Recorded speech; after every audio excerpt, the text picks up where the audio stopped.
অনেক আগুন জ্বলেছে, সারা দেশ জুড়ে তাণ্ডব করেছে বিজেপি, অত্যাচার করেছে দিল্লি থেকে শুরু করে। কত মানুষের রক্তে ভিজে গেছে দিল্লির রাজপথ, ইউপির রাজপথ, গুজরাটের রাজপথ, আসামের রাজপথ। আজও মণিপুরে কেঁদে যাচ্ছে আমার মা বোনেরা, আমার ট্রাইবেল ভাই বোনেরা, কোনো বিচার পায় না। লোকসভার প্রথম দফার ভোট প্রচারের শেষ লগ্নে বুধবার অসমের শিলচরে জনসভা করলেন মমতা বন্দ্যোপাধ্যায়। সেই রাজ্যে দলীয় প্রার্থীদের উৎসাহিত করতেই অসমে পৌঁছন তৃণমূল সুপ্রিমো। তৃণমূল নেত্রীকে স্বাগত জানাতে প্রস্তুত ছিল অসম। আর এদিনের সভায় দাঁড়িয়ে অসমের মানুষকে বড় প্রতিশ্রুতি দিলেন মমতা বন্দ্যোপাধ্যায়। অসমের তৃণমূল প্রার্থীদের জেতালে তিনি এনআরসি হতে দেবেন না। আমরা জিতলে এনআরসি হবে না, তুলে দেবো। কে হবে না, তুলে দেবো। ইউনিফর্ম সিভিল কোড হবে না, তুলে দেবো। বক্তব্যের শুরুতেই গড়গড় করে অসমিয়া এবং নাগাল্যান্ডের ভাষায় কথা বলতে শোনা যায় মমতাকে। টেলিপ্রম্পটার দেখে বলার প্রসঙ্গে কটাক্ষে বিঁধলেন মোদীকে। আমি কিন্তু আসামি ভাষা বুঝি, বলতে পারি না ভালো। ময় অপন লকর, এটা আমি দেখে বলছি না মোদির মতো, উনি টেলিপ্রিন্টারে দেখে বলেন, টেলিপ্রম্পটারে। সবাই ভাবেন আসামি কথা বললেন, আমি সেটা বলছি না, আমি নিজের মতো করে বলছি। আপন লকর ইয়াতে আই ময় বড় খুশি পাইয়াছে, ময় অহমিয়া বুই পাই কবনারো। আমি নাগাল্যান্ডের ভাই বোনদের বলবো, আমি তাদের ভাষাও বুঝি। আপনার ইহাতে আই কেনে ময় বড় খুশি পাইয়াছে।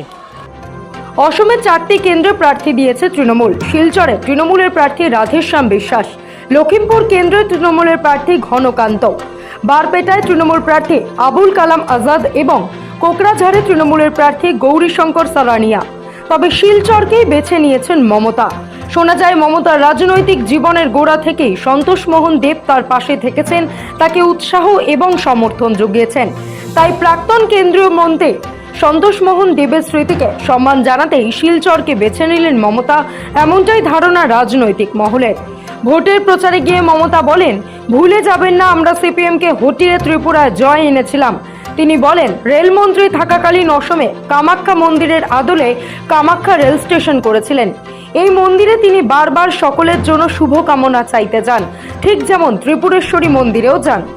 সন্তোষদার মৃত্যুর পর আসামের পরিস্থিতি অনেকটা চেঞ্জ হয়। আমি, সন্তোষদা আর মনোরঞ্জন ভক্ত, এই 3 জন মিলে আমরা ত্রিপুরায় সিপিএমকে হাঁটিয়ে আমরা ত্রিপুরায় জয় এনেছিলাম। আমি যখন রেল মিনিস্টার ছিলাম, মনে রাখবেন, করিম কামাখ্যা কুচবিহার রেল এক্সপ্রেস আমার করা ছিল। জলপাইগুড়ি ময়নাগুড়ি ঝগিজোপা রেল লাইন আমি করেছিলাম। কামাখ্যা মন্দিরের আদলে ওই কামাখ্যা রেল স্টেশন আমার করার সময় ছিল।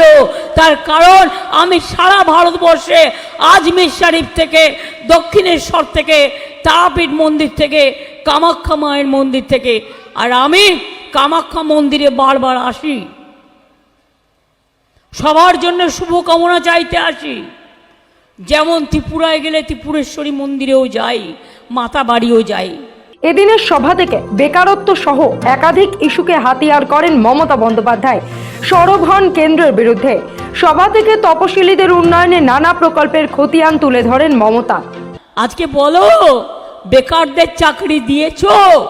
2 কোটি বেকারদের চাকরি দিয়ে বলেছিলে, আজকে 10 লক্ষ পদ পড়ে আছে সেন্ট্রাল গভর্নমেন্টে, সেটা পর্যন্ত দাওনি। মাইনরিটি ছেলেদের, সংখ্যালঘুদের ঐক্যশ্রী স্কিম 3 কোটি ছেলে মেয়েদের, মনে রাখবেন, আমরা সংখ্যালঘু স্কলারশিপ দিই। বাংলায় 17% ওবিসির মধ্যে 90% মুসলিম আছে, এবং তারা আজকে মেধাশ্রী পায়, তারা আজকে যোগ্যশ্রী পায়, তারা আজকে নিজে পায়ে দাঁড়াচ্ছে। আমি এটা বলবো, তপশিলি বন্ধু স্কিম আমাদের আছে, তারা ভাতা পায়, কাস্ট সার্টিফিকেট আমরা দিয়ে দিই।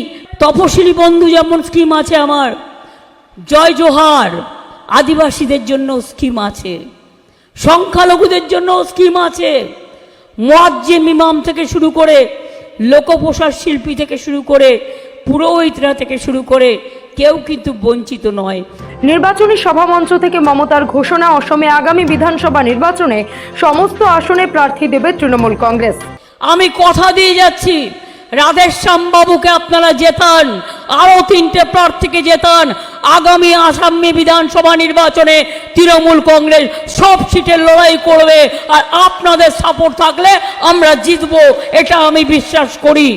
অসমে লোকসভার প্রচারে গিয়ে বাংলার মুখ্যমন্ত্রী মমতা বন্দ্যোপাধ্যায় জানিয়ে দিলেন, এই প্রচার আসলে ট্রায়াল, ফাইনাল খেলা এখনো বাকি আছে। আমি এসছি এটুকু বলতে, এটা তো আমার জাস্ট ট্রায়াল, ফাইনাল আভি বাকি হ্যায়। আসামে আমি ট্রায়াল দিতে এসছি, ফাইনাল খেলতে আসবো আবার। এদিনের সভা থেকে তৃণমূল সরকারের নানান উন্নয়নমুখী প্রকল্পের সাফল্যের খতিয়ান তুলে ধরেন মমতা। মমতার দাবি, বিজেপির শাসনে এই সুযোগ সুবিধা পাবেন না অসমের মানুষ, তা পেতে হলে ভোট দিতে হবে তৃণমূলকে। একবার জোট বাঁধুন, জোট মানে তৃণমূল কংগ্রেস। আমরা ইন্ডিয়াকে পথ দেখাবো, আমরা বাংলায় একা লড়ছি বিজেপির বিরুদ্ধে। ব্যুরো রিপোর্ট, সময় কলকাতা।